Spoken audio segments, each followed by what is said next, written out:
Well, the tornado risk will persist through the overnight hours and again on Wednesday for these areas right here across southern Indiana, Kentucky, Tennessee.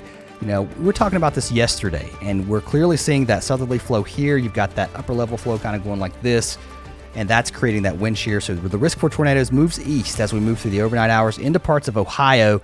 And then tomorrow, Wednesday, our threat now across parts of New York, especially northern parts of Pennsylvania, maybe as far east as Connecticut and Massachusetts, but a lot of the storms here will arrive late in the night into the early morning hours of Thursday, so that risk is a little bit lower.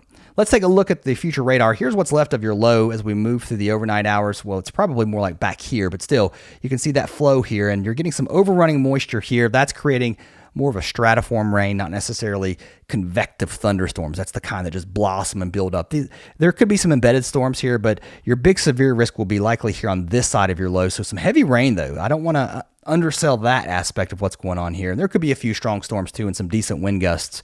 But as we head into early Wednesday, now our tornado threat shifting here into eastern Ohio, and then again into parts of Pennsylvania and New York, starting as early as noon. And then as we head into the afternoon, now we're looking at western New York, parts of Pennsylvania, and that will continue to move off to the east as we move into the evening hours. So now by 6 p.m. from Buffalo down to central PA.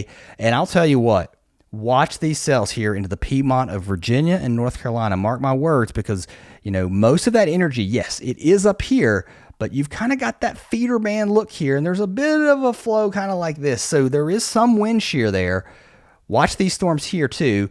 While that highest risk again is up here, again, these down here could get a little strong. The dynamics just aren't quite as strong as, again, across New York and Pennsylvania. As we move into the evening hours, these start to weaken. We've got the showers lingering back here across the northeast into the Great Lakes, and then all that starts to move offshore. Another low trying to move close to the coast as we move toward Thursday. That could bring some showers here to parts of the Outer Banks and eastern North Carolina and South Carolina. But overall, though, kind of dry still for parts of the southeast. There will be scattered showers around, and we will see some rain. Again, parts of North Carolina and I think maybe even eastern South Carolina will see some rain over the next couple of days. Unfortunately, it still looks a little scattered in nature. Hot across the west. Take a look. Here's where your highs will be heading into Wednesday. Still some greens here in the Death Valley. That means 130 plus, but the Central Valley of California, better than 110 in many areas. Some places still pushing 115, close to 120. I'm going to put this into motion because look what happens as we move toward the end of the weekend into first of next week.